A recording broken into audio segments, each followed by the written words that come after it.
Chapter 15: Reincarnational Civilizations, Probabilities, and More on the Multidimensional God. In a manner of speaking, it can be said that you have reincarnational civilizations as well as reincarnating individuals. Each entity who is born in flesh works toward the development of those abilities that can be best nurtured and fulfilled within the physical environment. He has a responsibility to and for the civilization in which he has each existence, for he helps form it through his own thoughts, emotions, and actions. He learns from failure as well as success. You think of physical history as beginning with the caveman and continuing up to the present, but there have been other great scientific civilizations, some spoken of in legend, some completely unknown, all in your terms now vanished. It seems to you that you have, perhaps, but one chance as a species to solve your problems or be destroyed by your own aggression, by your own lack of understanding and spirituality. As you are given many lives in which to develop and fulfill your abilities, so have the species in those terms been allotted more than the single line of historical development with which you are presently acquainted. The reincarnational structure is but one facet in the whole picture of probabilities. In it, you have literally as much time as you need to develop those potential that you must develop before leaving the reincarnational existences. Groups of people in various cycles of reincarnational activity have met crisis after crisis, have come to your point of physical development and either gone beyond it or destroyed their particular civilization. In this case, they were given another chance, having the unconscious knowledge not only of their failure, but the reasons behind it. They then began with a psychological head start as they formed new primitive groupings. Others, solving the problems, left your physical planet for other points in the physical universe. When they reached that level of development, however, they were spiritually and psychically mature and were able to utilize energies of which you now have no practical knowledge. Earth to them now is the legendary home. They formed new races and species that could no longer physically accommodate themselves to your atmospheric conditions. However, they also continued on the reincarnational level as long as they inhabited physical reality. Some of these have mutated and have long left the reincarnational cycle. However, those who have left it have evolved into the mental entities that they always were. You see, they have discarded material form. This group entities still take a great interest in Earth. They lend it support and energy. In a way, they could be thought of now as Earth gods. On your planet, they were involved in 3 particular civilizations long before the time of Atlantis, when, in fact, your planet itself is in a somewhat different position, particularly in relationship with 3 of the other planets that you know. The poles were reversed. They were, incidentally, for 3 long periods of your planet's history. These civilizations were highly technological, the second one being, in fact, far superior to your own along those lines. Sound was utilized far more effectively, not only for healing and in wars, but also to power vehicles of locomotion and to bring about the movement of physical matter. Sound was a conveyor of weight and mass.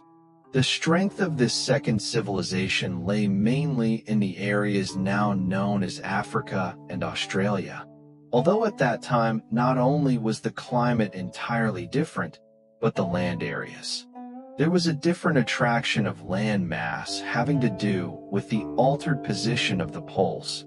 Relatively speaking, however, the civilization was concentrated in area. It did not attempt to expand. It was highly ingrown and dwelled upon the planet simultaneously with a large, unorganized, dispersed, primitive culture. Not only did it make no attempt to civilize the rest of the world, but it did everything in its power, which was considerable for a long period of time, to impede any such progress. The members of this civilization were largely a fringe group from the earlier successful civilization, most of whom had decided to continue existence in other areas of your physical universe. These, however, were particularly enamored of earthly life, and also thought that they could improve upon the last experiment in which they had been involved, though they were free to move on to other layers of existence. They were not interested in beginning from scratch again as an infant civilization, but in other areas. Therefore, much of their knowledge was instinctive with them, and this particular group then went through what you would call the various technological stages very rapidly. They were particularly concerned in the beginning with developing a human being who would have built safeguards against violence. With them, the desire for peace was almost what you would call an instinct. There were changes in the physical mechanism. When the mind signaled strong aggression, the body would not react. Now, psychologically, you can see vestiges of this in certain individuals who will faint or even attack their own physical system before allowing themselves to do what they think of as violence to another. This civilization, therefore, left the natives that surrounded them in peace. They did send out members of their own group, however, to live with the natives and intermarry, hoping peacefully to thus alter the physiology of the species. The energy, often in your time given over to violence, went instead into other pursuits, but began to turn against them. They were not learning to deal with violence or aggression.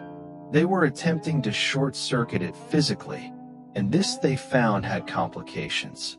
Energy must be allowed to flow freely through the physical system, controlled and directed mentally, or psychically if you prefer. The physical alteration was a strain on the entire system. The creative function and basis that has been distorted into the idea of aggression, the urge to act, was not understood. In a manner of speaking, breathing itself is violence. The built-in inhibition resulted in a tied-up system of mutual controls in which the necessary trusting out of action became literally impossible. An overly conscientious, restrictive mental and physical state evolved, in which the organism's natural physical need for survival was in every way hampered. Mentally, civilization progressed. Its technology was extremely activated and propelled onward as it strove to develop, for example, artificial foods so that it would not need to kill for survival in any way. At the same time, it tried to leave the environment intact. It missed your stage of automobiles completely and steam-driven vehicles, and concentrated rather early on sound. The sound could not be heard by physical ears. The civilization was called Lemania, and the name itself went down in legend and was used again at a later time. The Lemanians were very thin, weakly people, physically speaking, but psychically either brilliant or completely ungifted. In sum, you see, the built-in controls caused so many blockages of energy in all directions that even their naturally high telepathic abilities suffered. They formed energy fields around their own civilization. They were, therefore, isolated from contact with other groups. They did not allow technology to destroy them. However, more and more of them realized that the experiment was not a success.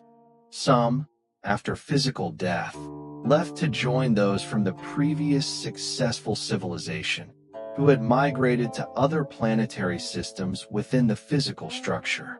Large groups, however, simply left their cities, destroyed the force fields that had enclosed them, and joined the many groups of relatively uncivilized peoples, mating them and bearing children. These Lemanians died quickly, for they could not bear violence nor react to it violently. They felt, however, that their mutant children might have a resulting disinclination toward violence, but without prohibiting nerve control reactions with which they were endowed. Physically, the civilization simply died out. Some few of the mutant children formed a small later group who traveled the area as itinerants in the following century, with large bands of animals. They cared for each other mutually, and many of the old legends concerning half-man and half-beast have come down through the ages simply from the memory of these old associations. These people, as remnants, really, of the first great civilization, always carried within themselves strong subconscious memories of their origin. I am speaking of the Lemanians now. This accounted for their quick rise, technologically speaking. But because their purpose was so single-minded, the avoidance of violence, rather, say, than the constructive, peaceful development of creative potential, their experience was highly one-sided. They were driven by such fear of violence that they dared not allow the physical system freedom even to express it. The vitality of civilization was therefore weak, not because violence did not exist, but because freedom of energy and expression was automatically blocked along specific lines and from outside physically. They well understood the evils of violence in earthly terms, but they would have denied the individual's right to learn his own way, and thus prevented the individual from using his own methods, creatively, to turn the violence into constructive areas. Free will in this respect was discarded. As a child is physically protected from some diseases for a while after he emerges from his mother's womb, so for a brief period the child is cushioned against some psychic disasters for a short period after birth and carries within him, still for his comfort, memories of past existences and places.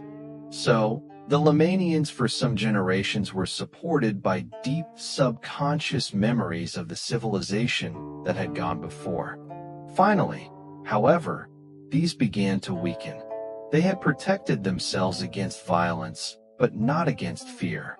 They were, therefore, subject to all of the ordinary human fears which were then exaggerated, since physically they could not respond even to nature with violence. If attacked, they had to flee. The fight or flight principle did not apply. They had but one recourse. Their god symbol was a male one, a strong, physically powerful male figure who would therefore protect them since they could not protect themselves. He evolved through the ages as their beliefs did, and into him they projected those qualities that they could not express themselves. He was much later to appear as the old Jehovah, the god of wrath who protected the chosen people. The fear of natural forces was, therefore, initially extremely strong in them for the reasons given, and brought about a feeling of separation between man and those natural forces that nurtured him. They could not trust the earth, since they were not allowed to protect themselves against violent forces within it. Their vast technology and their great civilization were largely underground. They were, in those terms, the original cavemen, and they came out from their cities through caves also. Caves were not just places of protection in which unskilled natives squatted. They were often doorways to and from the cities of the Lemanians. Long after the cities were deserted, the following natives, uncivilized, found these caves and the openings. In the period that you now think of as the Stone Age, the men you think of as your ancestors, the cavemen, often found shelter not in rough, naturally formed caves, but in mechanically created channels that reached behind them, and in the deserted cities in which once the Lemanians dwelled. Some of the tools fashioned by the cavemen were distorted versions of those they had found. While the civilization of the Lemanians was highly concentrated, in that they made no attempt to conquer others or to spread out to any great extent in area, they did set out, over the centuries, outposts from which they could emerge and keep track of the other native peoples. These outposts were constructed underground. From the original cities and large settlements there were, of course, underground connections, a system of tunnels, highly intricate and beautifully engineered. Since these were aesthetic people, the walls were lined with paintings and drawings, and sculpture was also displayed along these inner byways. There were various escalated systems, some conveying people on foot, some conveying goods. It was not practical to construct such tunnels to the many outposts, however, which were fairly small communities and relatively self-supporting.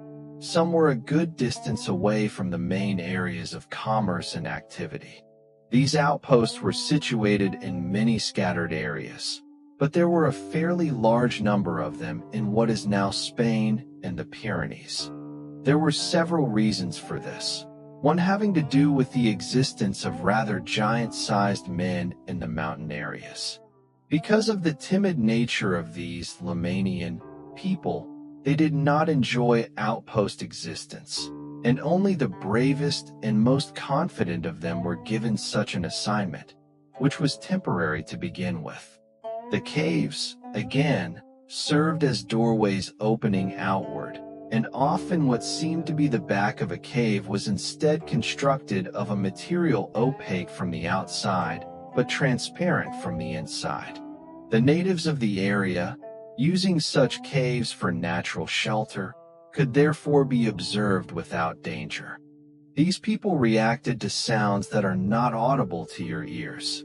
Their peculiar fear of violence intensified all of their mechanisms to an amazing degree. They were forever alert and on guard.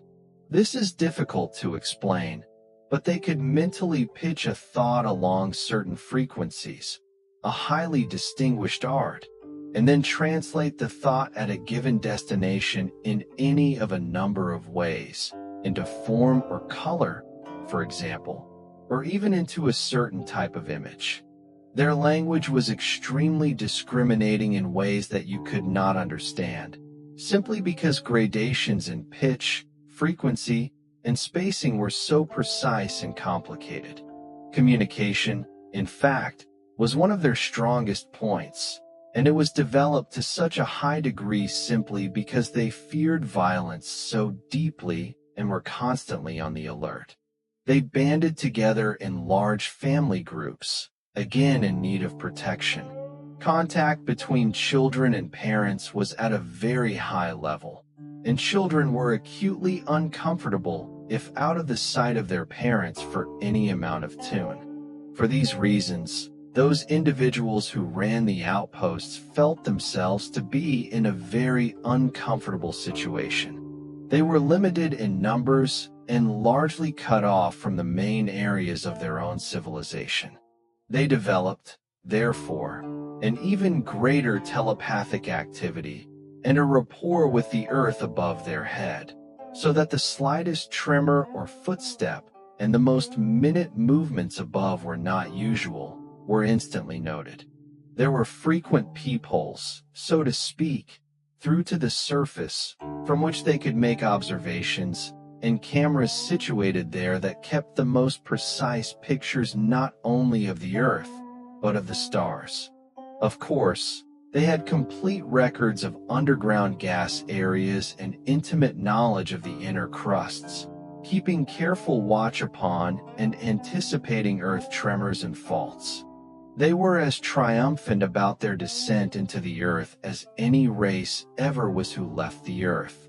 This was, as I told you, the second and perhaps most interesting of the three civilizations. The first followed generally your own line of development and faced many of the problems that you now do.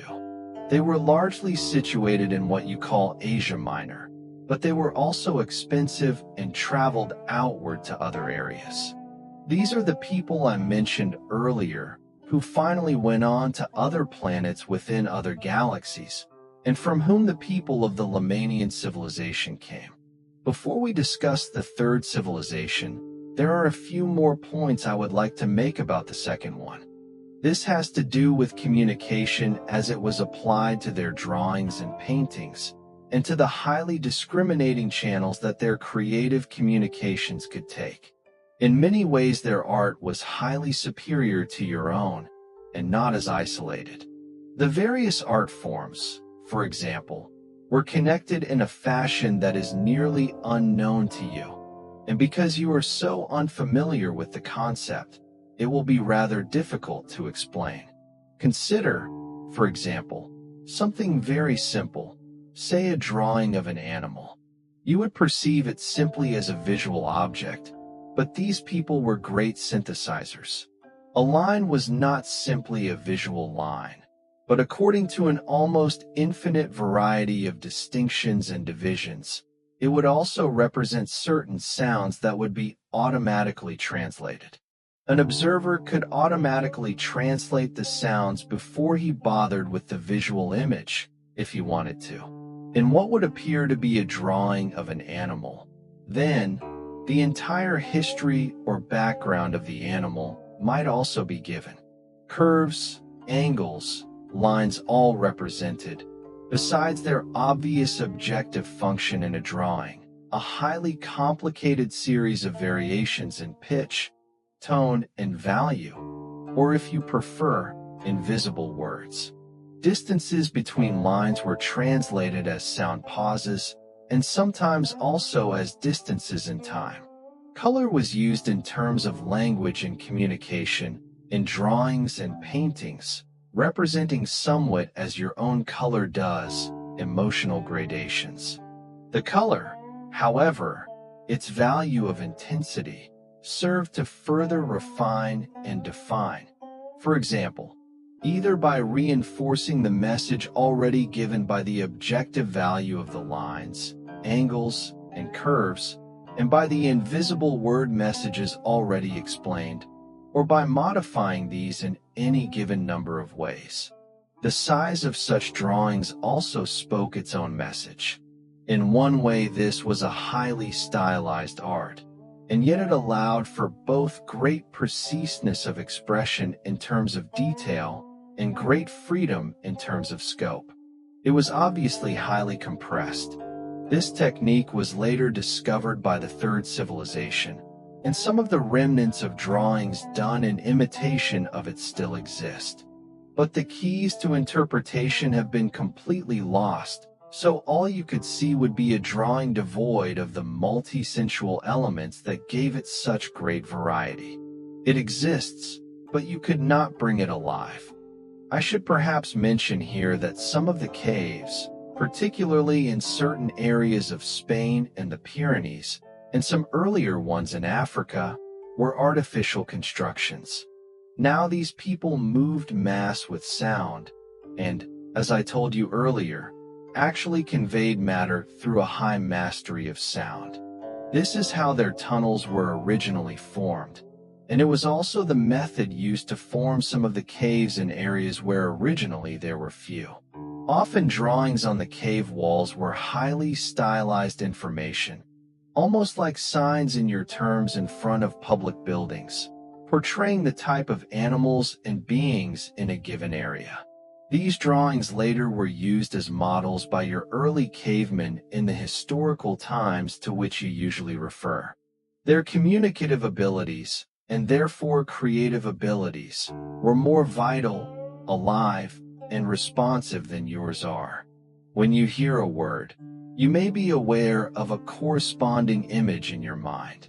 With these people, however, sounds automatically and instantly built up an amazingly vivid image that was not three-dimensional by any means, being internalized, but was far more vivid than your usual mental images indeed. Certain sounds, again, were utilized to indicate amazing distinctions in terms of size, shape, direction, and duration both in space and time. Sounds automatically produced brilliant images, in other words. For this reason, there was an easy distinction between what was called inner sight and outer sight, and it was quite natural for them to close their eyes when seated in conversation in order to communicate more clearly, enjoying the ever-changing and immediate inner images that accompanied any verbal interchange.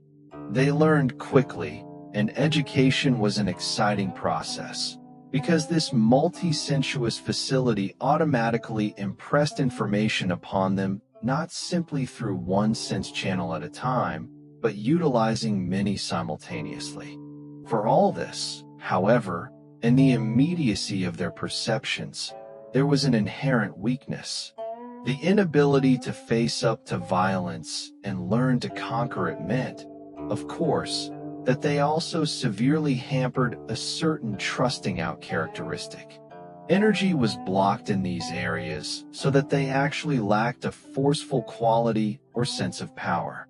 I do not necessarily mean physical power, however, but so much of their energy was used to avoid any meeting with violence that they were not able to channel ordinary aggressive feelings, for example, into other areas.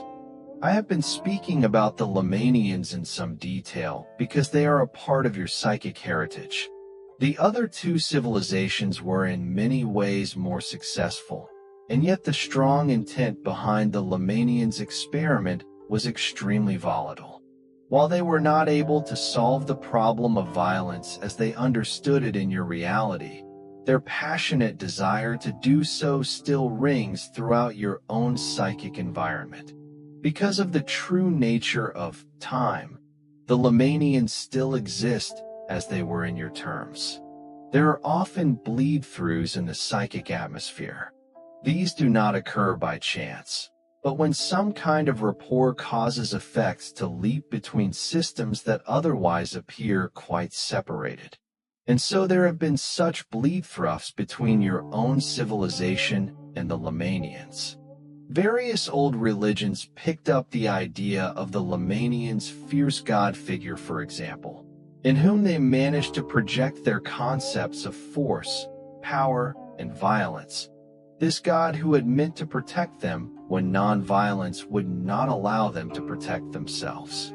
There is a bleed-through now in the making, so to speak, in which the Lemanians' multidimensional concepts of art and communication will be glimpsed by your own people, but in a rudimentary form.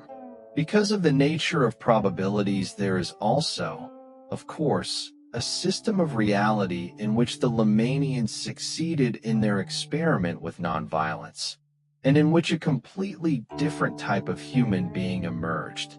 All of this may seem very strange to you, simply because your concepts of existence are so specific and limiting. Ideas of probable realities and probable men and gods may strike some of you as quite absurd, and yet as you read this book, you are but one of the probable yous. Other probable yous would not consider you real, of course, and some might indignantly question your existence. Nevertheless, the probable system of reality is not just a philosophical question. If you are interested in the nature of your own reality, then it becomes a highly personal and pertinent matter. As the various qualities of the Lemanians are still present in your psychic atmosphere, as their cities still coexist in land areas now called your own, other probable identities coexist with the identities you now call your own. In the following chapter, we will discuss you and your probable selves. Perception is creation. Thanks for bringing these images to life. Like and follow to explore together.